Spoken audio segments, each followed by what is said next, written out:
Well, welcome to another version of our Video Tuesday Tapestry. It's good to have you with us today. I'm very pleased to have two of our seminarians with us, wonderful gentlemen who are currently studying for the priesthood. I have to my immediate right Stephen Tilley, who's studying at Mount Angel Seminary in Portland, Oregon. And also we have with us Jose Alejandro Camberos, who's studying for the priesthood at St. Patrick's Seminary in Menlo Park, California. Gentlemen, welcome.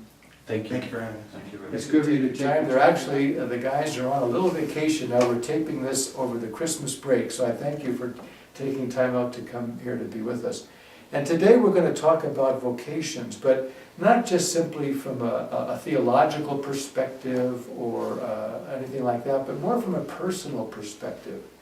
We know that all of us are called by name by a very loving and providential God. God calls each of us to holiness. We all have a personal call to be holy. And we work this out in our Catholic Church by baptism, by being baptized into the believing community of God, and then living our lives as Catholics in God and responding to God's call to become holy. But obviously each of us has a specific call as well. A call that fits into God's loving providential plans for each of us. And so these two wonderful gentlemen have heard God's call to be priests. For others it's to be married, others is perhaps the single life. And then of course we can get even more specific. Some may be called to be married and then to be, say, a construction worker or perhaps an accountant or whatever it may be. But these two gentlemen and our other seminarians heard the call of Christ to become a priest, to serve God's people as priest in the community. So, gentlemen, why don't we just enter into a bit of a discussion about this, and I'd like to hear from you, I think our listeners would too. Let me just start from the beginning. How did you first get the idea that you wanted to be a priest? How did that happen in your lives? You know, I would have to say it was Pope John Paul II. You know, when I first had that thought, I was working as a hospice aide, and Pope John Paul II was dying. And he was constantly on the television, his funeral was coming up, and I saw this man who gave his entire life to serve other people.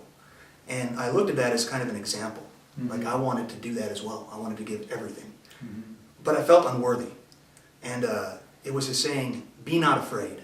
And that saying is actually the thing that gave me the courage to become Catholic. I entered RCIA, but then also to join the seminary in 2009. So, wow, so yours is a real beautiful call. So you were called to become Catholic and then become a priest. That's quite a response. It was a long response. Yeah. But, you know, I always take those words with me, "Be not afraid." You know, whenever I'm feeling that there's too many trials or that I'm really struggling with responding to God's call, just to take on that "be not afraid." It's His call. It's His vocation. So I give it to Him. How about you, Jose? How did you hear Christ's call? Well, my calling I heard when I was exactly in the seminary, because a priest invited me to go to the seminary for a week. And when I was in this discernment retreat, I was feeling that God was calling me to become a priest, and I discovered this calling when I was in this seminary 1 week. And after this week, I decided to enter to the seminary. Then I waited like 2 months, and then I went to the seminary. I started my vocation life in this seminary, and it was in Guadalajara, in Mexico. Of course. And your particular journey, there are a lot of variables in that. You were in a system in Mexico, and then coming to the United States, you had to reorganize, sort of regroup, and then fit into our system and learn English, and there were a lot of things you had to do. And in your case, Steve, how long have you been in seminary now? This is my 4th year. 4th year. So you, of course, had to have your RCIA journey and experience that. And then, of course, there's a waiting period before the seminary will take you, which is good. We want you to be a Catholic for a while. Make sure this is a vocation that you know you really. Do you? How how has the call matured in each of you? In other words, you hear Christ's call in the beginning to be a priest. Then you enter the seminary. You've both been in the seminary now for more than several years. Does it grow? Does it mature? Do you find yourself, confirmed in your vocation? What is that like for you? I think our vocation, or at least in my case, is growing every day. Every day you feel the calling, you feel that God is calling you. And I remember one thing my vocation director told me while I was in Mexico. He told me, you discover your vocation, your calling, every day. Not because you are in the seminary, you are going to be a priest. Not because you finish your studies, you become a priest. You become a priest because God is calling you. And I think this is a good way to discern your vocation. Every day asking God, what do you want from me? Mm-hmm. You want me to be a priest? And you have to discern every day. Mm-hmm. No, just say, I want to be a priest and that's it, I am in the seminary and I'm going to be. That is not true. This is a process, a long process. And every day you mature. Every day you are maturing in this vocation. So it's really a relationship with Jesus Christ. You're in a living, dynamic relationship with Jesus, and each day you are open to how He is calling you and how He's present in your life, like Mary. Yeah. Yeah, very good. I like that. How about you, Steve? Personally, I would say it's recognizing God's grace in the small things. Mm-hmm. Before I became a seminarian, everything was big. It had to be a big conversion experience. And the 4 years I've been in seminary, I've learned that not everything's a big day. It's you go to school, you might hang out with some other seminarians, you're in your studies all the time, but you have to recognize God's grace in even the smallest instance. Mm-hmm. And it's challenging sometimes for a zealous guy, but I found it's been very rewarding. Mm-hmm. That reminds me of St. Therese, how she found God in the little things of her day, even in scrubbing the floors or doing the laundry or washing the dishes. Mm-hmm. And she was able to discover God. And Alejandro, your comments remind me of C.S. Lewis, who said that being a Christian has to begin again every day as if nothing happened the day before. So those are two beautiful insights that you both give us, that it's a daily, ongoing maturing in God's call, and that it's something that we find God in the little things, to be attentive to the little things of our lives because God is there. Perhaps I don't want to get too personal, but let me just ask you, are you both happy? Of course. Por supuesto. Yeah, por supuesto. I think sometimes when people ask me, don't you miss things where before you were seminarian you were doing? And I said, I miss many things. I miss everything. I miss when I was working outside and when I was hanging out with my friends. But I will never change this opportunity God gave me to become a seminarian and then in the future a priest. Mm-hmm. I will never change this. I would add, not just happy, but at peace. Ah. I'm where God wants me to be, mm-hmm. and that gives me great comfort and peace. So those are two beautiful responses.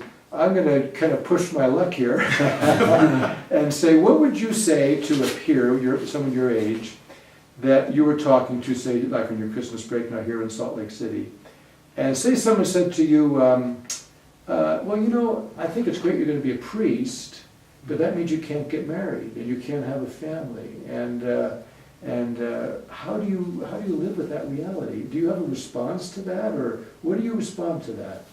The life I've chosen is a life of selfless, sacrificial love.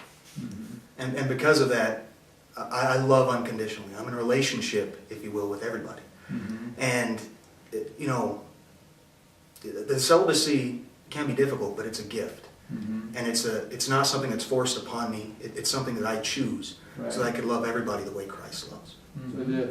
So the life of a priest, the celibate life, opens you to so many other people that you can be close to as priests, serving them. So your family is a larger family, if you will, yeah. But it's that availability, that apostolic availability. I want to make sure that we heard that. It's that selfless love that you're talking about, that unconditional love, trying to follow Christ in His way He loves us. How about you, Alejandro? Is it? Well, as we are following Jesus' life, the path Jesus gave us when He was in war, I think Jesus was happy. He didn't need other things rather than to give love to everybody. Mm-hmm. And He wasn't married, Mm-hmm. and He wasn't with children, Mm-hmm. but He was loving everybody. Mm-hmm. And this is an example for us. We decide to become in this kind of life, in this vocation, because we can share our love with everybody. Right. And the church is our family. The parishioners are our families, our brothers, our sisters. And as Jesus taught us, whoever does the will of God is my father, my mother, or my brother and sister. We have to have love in our lives, and you do have love in your lives. So it's a mistake to think that there's only one way to have intimacy. So sometimes people might say, well, gee, a priest can't get married, but you could say, yes, that's true, and you can't be a priest if you're married. So that you have one or the other, but the point is, we all share the common denominator of intimacy. Tell me, gentlemen, obviously there's no secret that we need priests in the church today. We're so looking forward to your ordination, and there have been moments when I was tempted to pick up the phone and say, come home, we'll ordain you tomorrow, and let's get going here. But we need you to study, and I'm so proud of you. You're doing very well, each of you in your respective seminaries, and you're doing well in your pastoral assignments, and I can see the growth that's taken place in you both, and it's really edifying, and it's really a wonderful grace for me as your bishop to see this. What would you?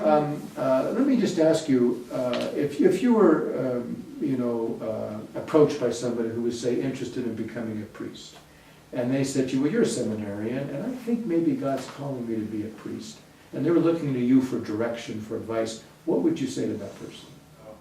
I would recommend this person or these people who are interested in this vocation to talk with a priest, like pastors.